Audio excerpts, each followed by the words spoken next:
Good evening, everybody. Welcome to First Center for Spiritual Living. This is our self-esteem, our self-healing class that we have every Thursday night, 7 p.m. in New York City. I want to welcome, it's a hybrid class. I want to welcome the people who are here. I also want to welcome those of you who are on our Zoom call. After every session, after every gathering, there's a time for personal sharing, where you might want to share any recent demonstrations you've had, or just say hello if you're here for your first time. We won't put you on the spot. If you don't want to share, you don't have to, but we do love hearing from you. I also want to say hello to those of you. There's some 150 people that this week have watched new people on Facebook and YouTube. So welcome to you all too. If you'd like to be part of our interactive session, send us a note and we will send you an invitation to join us on Zoom, where you can go to our website. So let's start. I'm going to start with an opening affirmation. We come together, this is an affirmative prayer, and we recognize that we are individualizations of this one creative life, this one creative power. We recognize and we know that this power is dwelling within us. It's around us. It's right there with you in your homes. And we realize it's there, and it's the energy within. And so we acknowledge this, that we are one with this one power. And this power is in all people everywhere. So we powerfully understand that we are one with this presence. And so we come together in that knowing that we're all a part of this divine energy, and we're coming into this class with open minds, open hearts, to be reminded of the truth of who we are and discuss ways to heal our lives. So in this consciousness, we express gratitude for being here, and so it is. So welcome, welcome again. Some of you are still signing on. This is a continuing class that we're doing weekly, month after month, year after year. I've been presenting this material in one way, shape, or form in gatherings for probably 30 years. Most of you have read the book, You Can Heal Your Life. It's the book with the heart on it, and I'm pretty sure just about everybody on the call has either read it, knows of it, or you might have watched the videos, the audios. Many people listen to Louise Hay's wonderful voice in the audio books that are available on Google Play and in Apple iTunes. I worked with that book when I was quite young now. I think it was published in 1986 or 87, and it came into my hands somewhat coincidentally, because a tape was given to me for a friend of mine who at the time didn't have a lot of interest in it, and I did, and I was living in a street that had a Unity church at the end of the street, and a week after I had this wonderful tape about self-healing, there was on the marquee of that church a class which was called You Can Heal Your Life, and I started to attend. And it wasn't too long afterwards, the teacher, who was a young attorney, asked me if I would take over the class. And I said, I don't have any experience with any of that type of stuff. But her name was Dee Dee, and she said, yeah, but you're here every week, and you have a real interest in it. And so, as they say, the rest was history. I got interested in it, and I brought the book, You Can Heal Your Life, and all that can, all the lessons into various treatment centers and community centers, hospitals, you name it, I took it there, and for the school system. And I worked with women and their young children who had AIDS. I worked with the gay population when AIDS was truly a pandemic, and there was very little good medicine. And as I brought this material forward and shared Louise's words and wisdom and healing techniques, I found that she was on the beam with a universal message of healing that everybody benefited by. So I was witnessed. I was a witness to a lot of astonishing growth and health and improvement. And I now understand how, if you practice this teaching, you can expect to have healing in all areas of your life, relationships, finances, your health, of course. Louise Hay taught science of mind, except she taught it in a very, very accessible way that was understandable for everyone. Our Science of Mind textbook reads like a textbook. It's not necessarily a fun book to read. It's a bit of a scholarly enterprise. We have a lot of books by scholarly people, but Louise had the great gift of taking that information and showing you how it can work in your own life, how you can heal your life. There's a reason that book went on to sell God knows how many copies. We think over 100 million people read it. So if you're here tonight and you've begun your journey towards self-healing and you're learning about the law of attraction and you're learning that you can heal your life, this is always a great place to start. Furthermore, it's a great place to tune into as often as you can. Sometimes you can get here every Thursday and you can get to know us and be a part of our community, and that's wonderful. Some of you are working jobs and you're watching the broadcast later in the evening.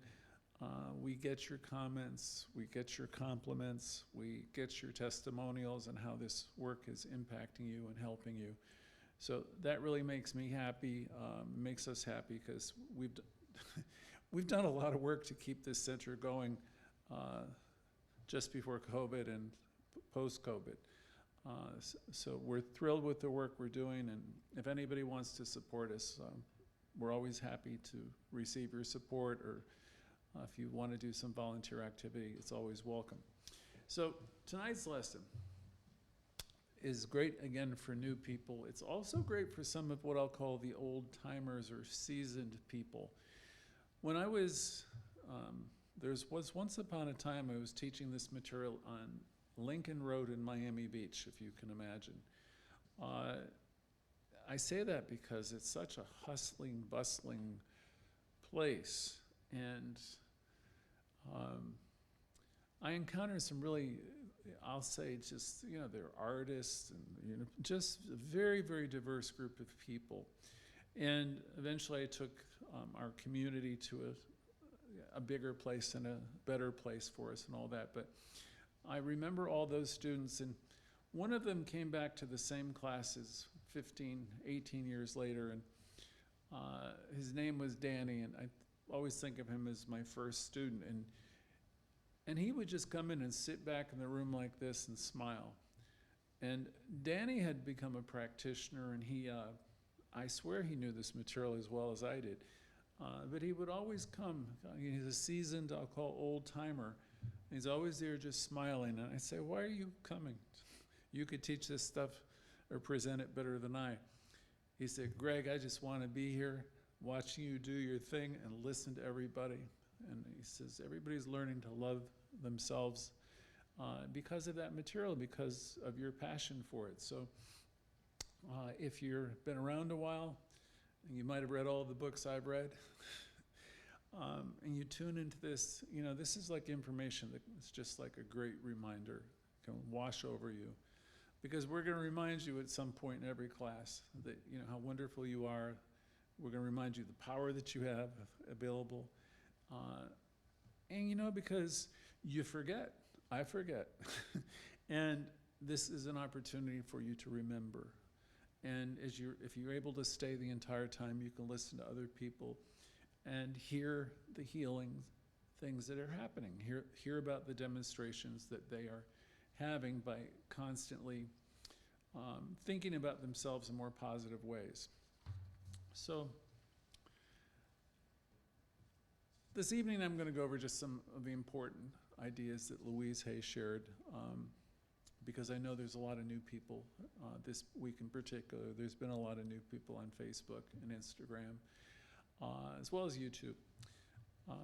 So we're coming back to the center, some of the central themes. I've got a minute or two of meditation that some of you are very fond of, which I'm always happy to share with you. And it's familiar, so let yourself calm yourself, and just for a minute or two, and as I read this, deep in the center of your being is an infinite well of love. As you breathe in, you center yourself and you allow this love to flow to the surface, filling your heart, your body, your mind, your consciousness, your very being. And say to yourself, I let it out and let it radiate this love out from me in all directions. And I know that this love returns to me multiplied. The more love I have and use, the more I have to give, because the supply is endless. I use this energy, this love, and as I do, it makes me feel good. As I use it, I know it's an expression of my inner joy. I love myself, therefore I'm learning to take better care of myself. I'm lovingly feeding my body more nourishing foods. I'm taking better care of my body. I'm drinking healthy beverages and better foods.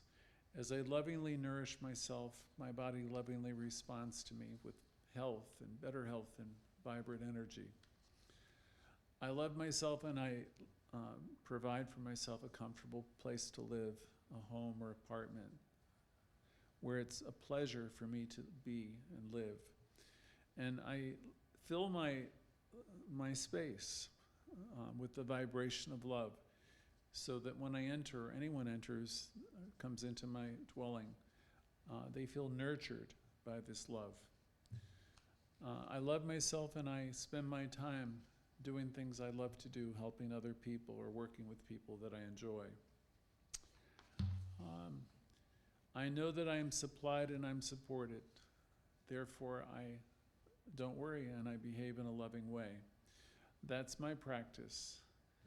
I behave and I live and I think in a loving way to people wherever I find them, because I know whatever I give out comes back to me over and over again.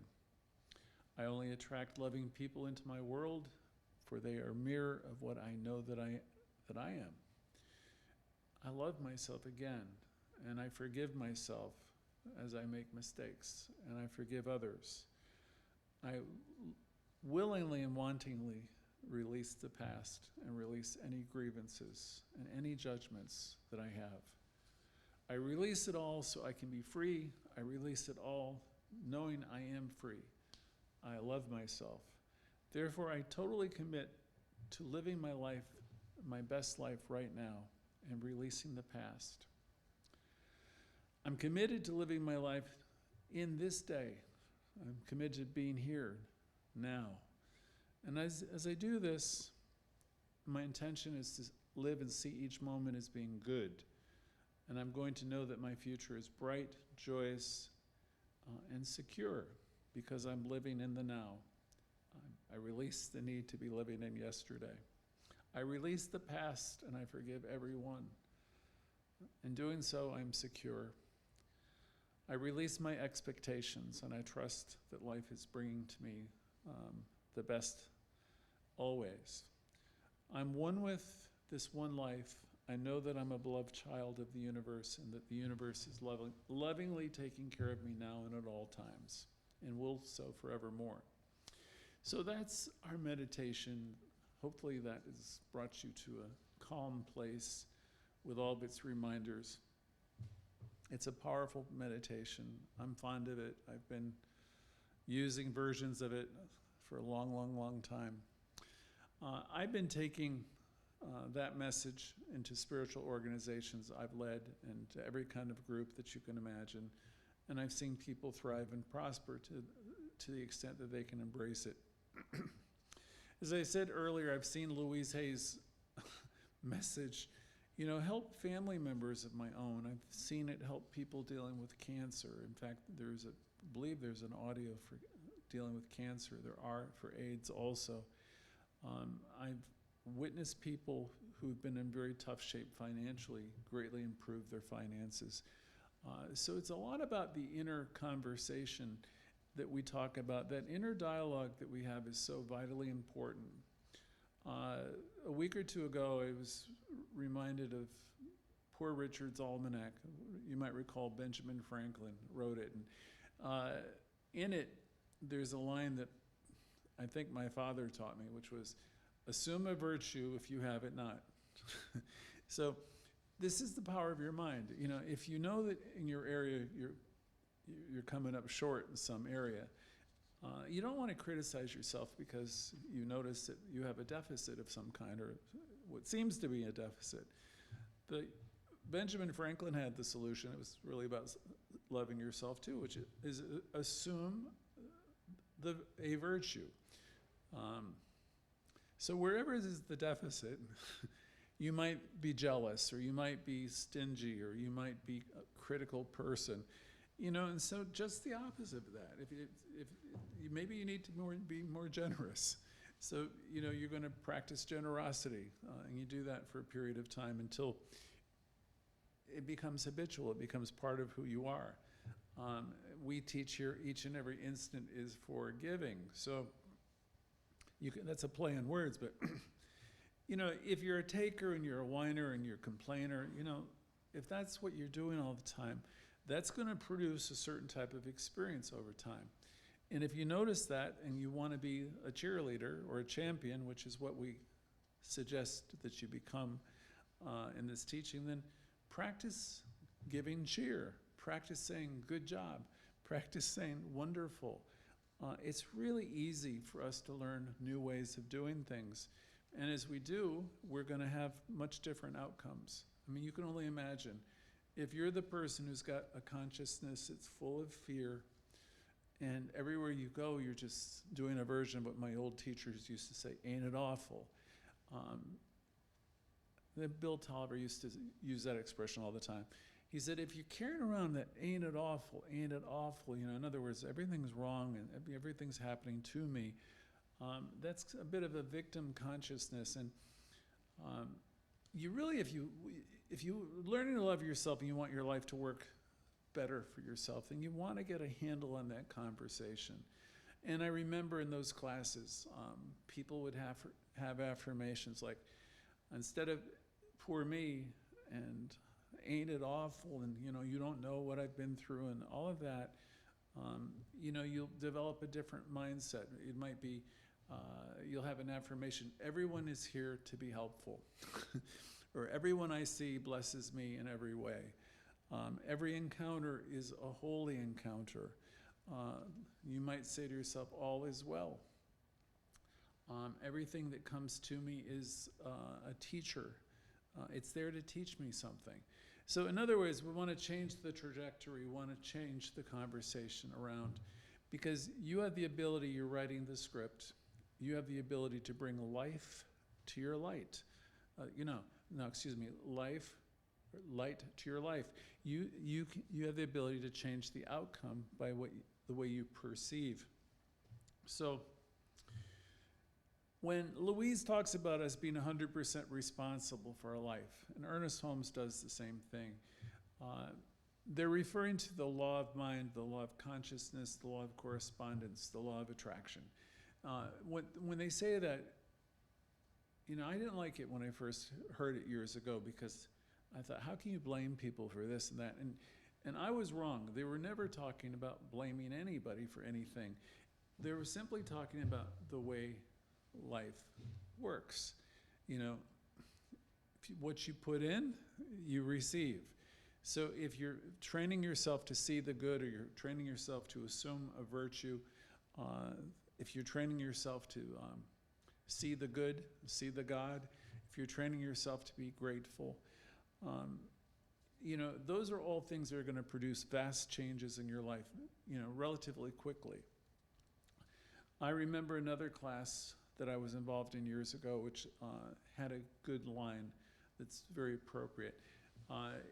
The line was, gratitude is causative. simple line, but powerful idea. If the more we have gratitude in our heart, the more we're expressing it in our minds and our heart, you're opening up doors to spiritual riches, because you're remembering who you are, and you're remembering to be grateful. And that's just opening yourself up. I've had friends, there's a woman, Pat, who's a good friend of mine for many years, and she told me years ago of her practice that she says thank you to everybody and all the time. And she gives them a smile. So that's her thing, thanking people, giving thanks for everything. And she gives them a smile. And she's probably, that's really, in a way, that's her spiritual work, because she goes through life and she has wonderful responses from people. And she says it doesn't take much to do that, but it produces big dividends.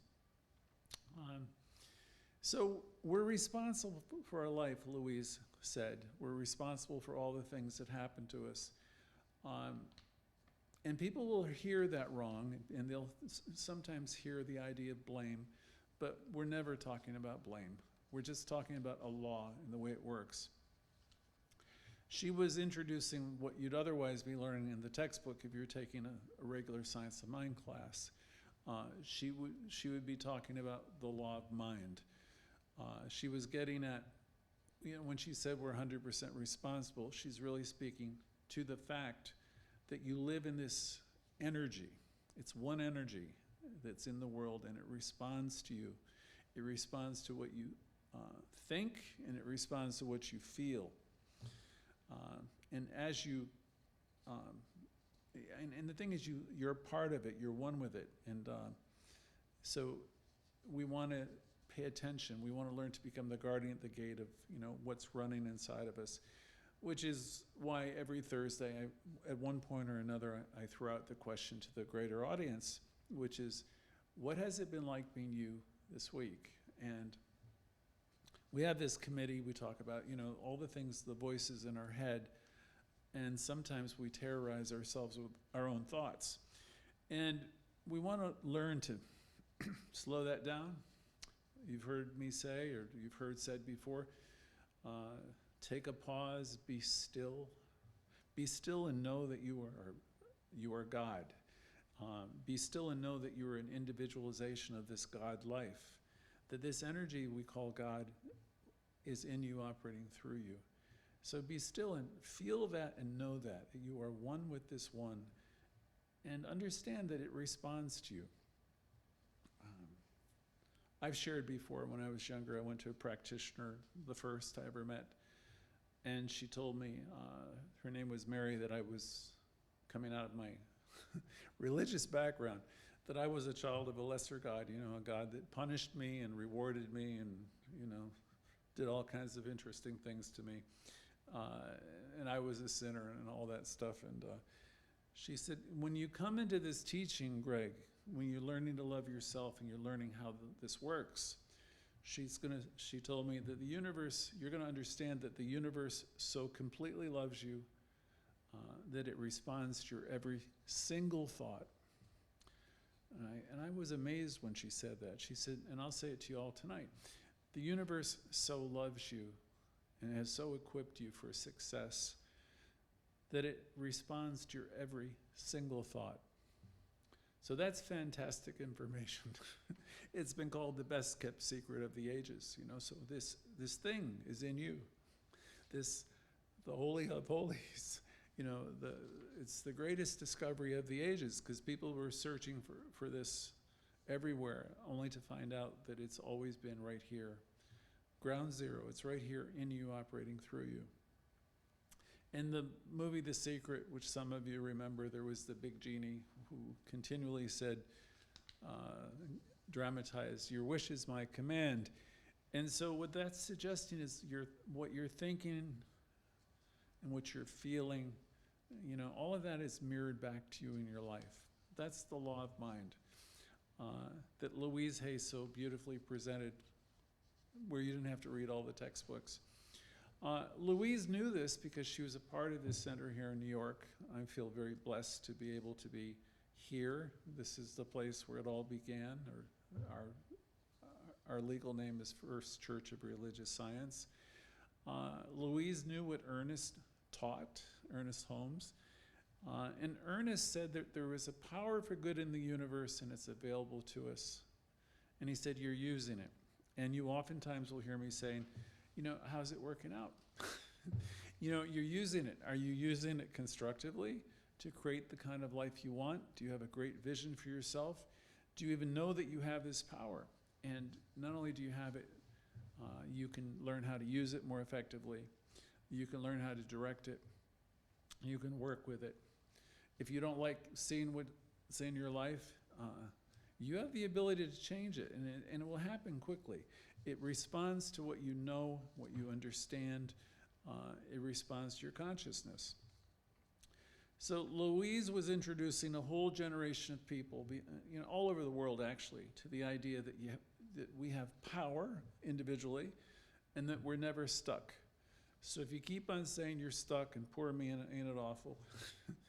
You can do that, but I don't think it'll take you where you want to go. Fact of the matter is you're never really stuck. You might feel like you're in a terrible situation, but you have the power to change these situations around. You might be having a tough health challenge. You might be going through some money issues. The country's going through a time of incredible change right now, and you might feel powerless in a lot of ways. But as you center yourself in knowing that you are one with the one, and realize that you are one with power, you are one with creativity, you are one with the essence of life itself, the energy of life, then you're going to come to understand that you can see it a different way. As you recognize and wake up to the fact that you're one with this power, it's kind of humbling in a way, because you have such a great tool and you have an advantage, and you don't want to see yourself as disadvantaged. You have the ability to change your life around. Bill Tolliver, one of my teachers, always would say, you're the author of your own experience, and the final chapter has not been written. So it doesn't matter what's happened before. What's happened before, it matters in the sense that it brought you to where you are now. My places in my life that have been painful, I promise you, have taught me something. And I don't imagine that's different. I'm different from anyone. You're wiser than you've ever been. And now we come into a time in our lives where we really appreciate the lessons that we've had that have brought us to the place where we are now. And we know now healing is possible. Any area we go to, any area where we think that there's an area for healing, healing's possible. So you put your attention in the area in which you want to see improvement. One thing I learned a long time ago, I think I had it on my first religious science website, is the conditions in my life don't have consciousness. It's an important line. You should be talking about your finances, you could be talking about your girlfriend, boyfriend, you can be talking about your family, whatever conditions are going on. The conditions in our life don't have consciousness. You, everyone on this call, and the extended call, you have consciousness. So the power is not in what's happening. You could talk about the stuff that's gone wrong and all that stuff forever, but you have consciousness. So instead of talking about the problem, you want to move into the solution, realize, okay, I have consciousness, I have power, I have the ability to create something different. And life will respond to me. Life, meaning source, meaning God, meaning the thing itself, will respond to me. It will respond to you once you get clear and recognize that you have this power within you. It will respond to you. So I hope you understand the law of mind a little bit better after my presentation, and how your consciousness is everything. Everything in your life is a reflection of your consciousness. If you want to think of your consciousness, you might think of the sum total of your awareness right now. Everything you know, consciously, subconsciously, is reflected in your world. it's not good or it's not bad. It's just, it is what it is. And you might say, oh my God, though, I have so much negativity within me. And I'll say, most of us can relate, and most of us who are working this teaching have been working on releasing the parts of ourselves or the things that don't work. We're always actively in the business of trading in the lesser ideas that we harbor for the greater and more expansive ones. We're teaching this teaching now to younger and younger people, thankfully, and they think of it, they don't use words like God very often, or the science of mind, and some of the terms we use, but they understand this thing called energy, and they understand that what you give out comes back, and they're learning the same thing we're learning, and it's really all the same idea. The thing about consciousness always to remember is whatever's playing inside of us in terms of our thoughts, thinking, and feelings, whatever's going round and round and round, the stuff that sometimes we obsess over or we get worried about, that stuff gets represented in your day-to-day living.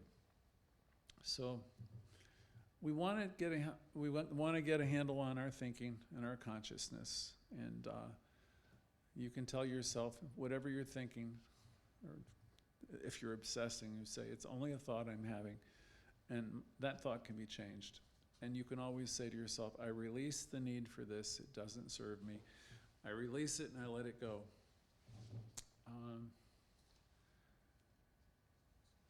When you get into a teaching like this, I'm just going to sum up with a couple points.